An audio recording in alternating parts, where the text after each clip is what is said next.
Hey,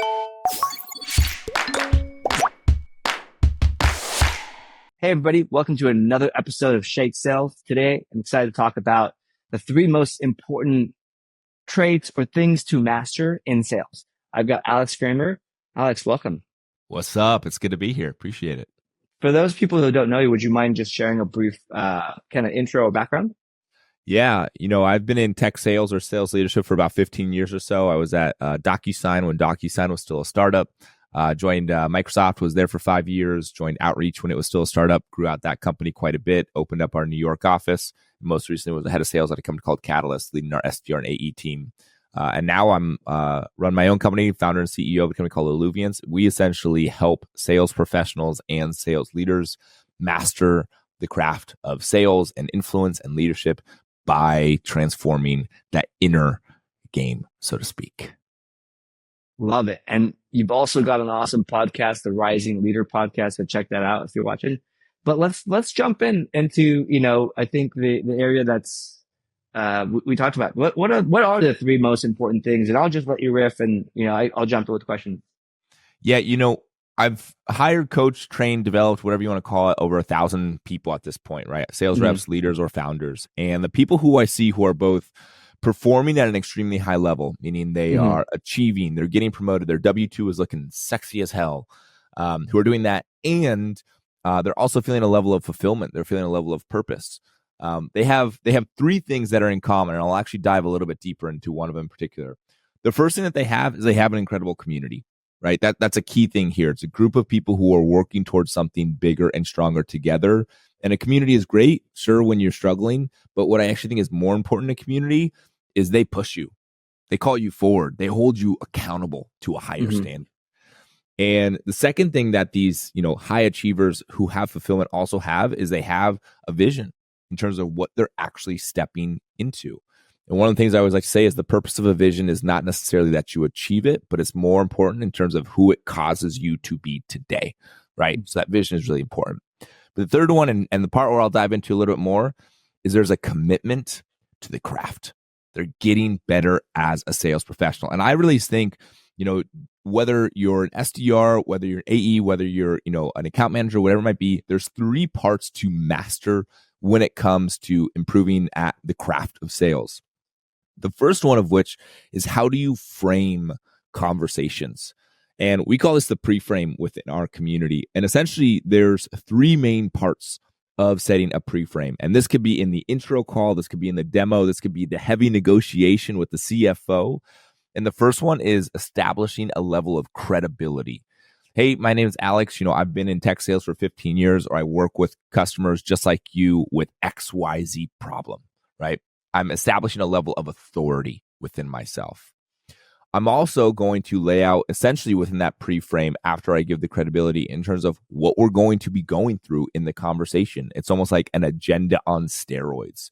It's more importantly around, hey, why are you here? And also, why am I here myself? And after that, the last part of a pre-frame, so I gave him my credibility, I give him kind of the overall why we're here. The third part is the goal of the conversation, leveraging the word if, right? So it's like, hey, if we find there's an opportunity that there's alignment here, the next step would potentially be seeing a demo, getting other people involved, whatever it might be. But especially for sellers who have that like sync, so to speak, with the prospect on their calendar, when you have no idea what you need to cover except for checking in, prepare a powerful pre-frame, and it establishes the rest from there. I can keep on going here into how to ask powerful questions, as well as how to get people into a state of commitment, which is kind of part of those three things. I think, well, let's jump into that. But one thing I want to emphasize is the last bit of having a powerful reason to follow up, or having value or something different. I think, just to be honest, everyone listening here, or probably yourself too, how many emails and how many reps have you worked with, like, that's selling you on something that's like, I'm just following up to see where you're at, right? Like, zero freaking value, zero reason to respond if you're not ready. And it's just like, I'm following up. I'm following. We know you're following up because you're saying that. Like you're doing it. You don't need to say you're doing it, right? It's like running a marathon and saying, I'm running a marathon the whole time, right? Like doesn't matter. We know you're running a marathon. Anyways, so let's dig into that a little bit. Like how do you add value or how do you get people to that next step or what can you do there?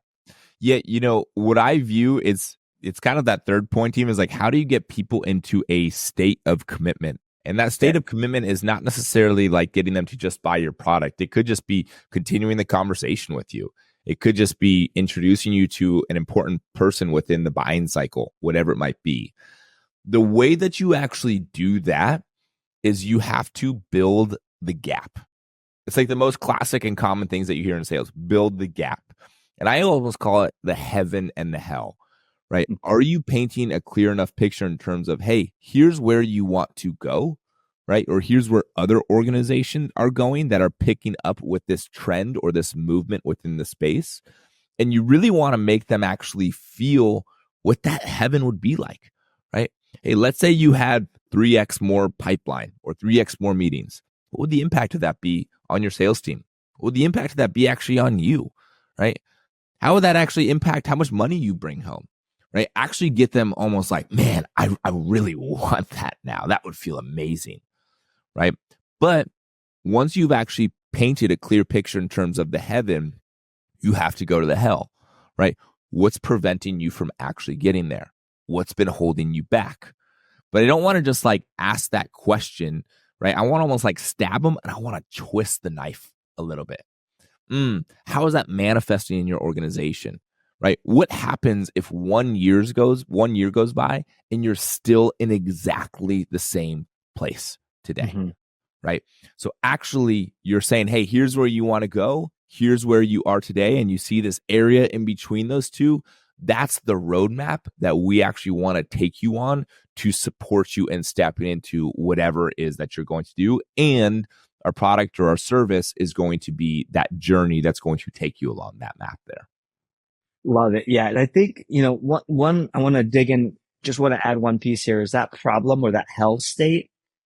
If it's just kind of bad or it's like just not that big of a problem, you have to figure out your angle or maybe you do not have the right maybe you're not the right time to buy or sell to this person. So, if you're like quick, easy example in my mind is if you're a VP of sales and you're buying sales, anything in the sales sector of technology, in 1 year from now, you probably won't be there unless you hit your goals. Like, that is the hell state, right? Like not necessarily for that company, for that individual. And I think there's two pieces. It's like the company and then the individual.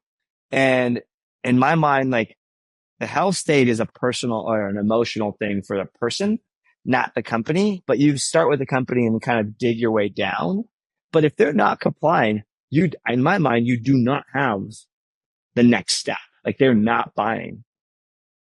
And the problem is they're going to, even if you haven't actually built enough that hell realm or the pain, if they're giving you yeses, you might say, oh, well, actually, this is great. We're moving forward. But 9 times out of 10, when you show that price point at the end, that's maybe a little bit larger than they were initially expecting, like, yeah, maybe our problem actually isn't that bad. I actually think we're okay. And it's like, you know what? I shouldn't have skipped that very important step of talking about, hey, what's the cost of doing nothing? Or what is this doing to impact your bottom line? Who else is this impacting? It's kind of one of those things. And even if you feel like, oh, that's kind of a salesy question, sometimes I frame it by saying, you know what, this might sound like a little bit of a salesy question, but I actually think it's a really important one that you answer so you can understand the magnitude of the problem that you're facing here. What's the impact if nothing changes? Right. So you're helping to guide them to realize the issues that they're having. Makes sense. Yeah. Yeah. And I think you're like getting them to really realize why they need whatever you're selling, right? And get them prepped for that price point. Cause I think on the price point, let's be realistic. The buyer's like, whatever price is the lowest, that's what they're anchoring to. And the seller's like, what can I sell? What's like my average sell? How can I beat that? And there's a big ass delta between those two price points. Now, some people like might just come in or whatever, but like you don't get that, like that delta in my mind is that hell state, that problem state that the buyer accepting that this is a big freaking problem that they want to solve. Yeah. One thing I've, truly believe in is a great sales rep represents a great product. And a great sales process also represents a great customer success and onboarding experience. And so if you yourself are embodying the traits of someone who's trustable, who's knowledgeable, who has expertise, who can guide them along the right process to make an informed decision, that's not just going to say, oh, this person's really good. It's going to say, hey, this company seems like someone who's going to really take care of us. Yeah, makes sense. Cool. Anything else you want to talk about in terms of in these three traits or things you to focus on? I know that you mentioned two things earlier, but you might have gotten to them. Master the art of how do you frame conversations, master the art of how to ask powerful questions, and master the art of getting people into a state of commitment. You do those things and you will be 99% better, or you'll be better than 99% of the other sales reps within this world. Love it. All right. Well, thanks, Alex. Appreciate you jumping on the podcast. For folks that are new to you, follow him on LinkedIn. I love it. You're not just talking about sales. You're talking about generally like how to be a better human and deal with things and just have a stronger mindset. Again, probably why you have a great podcast, and subscribe to your podcast. Thank you. I appreciate it.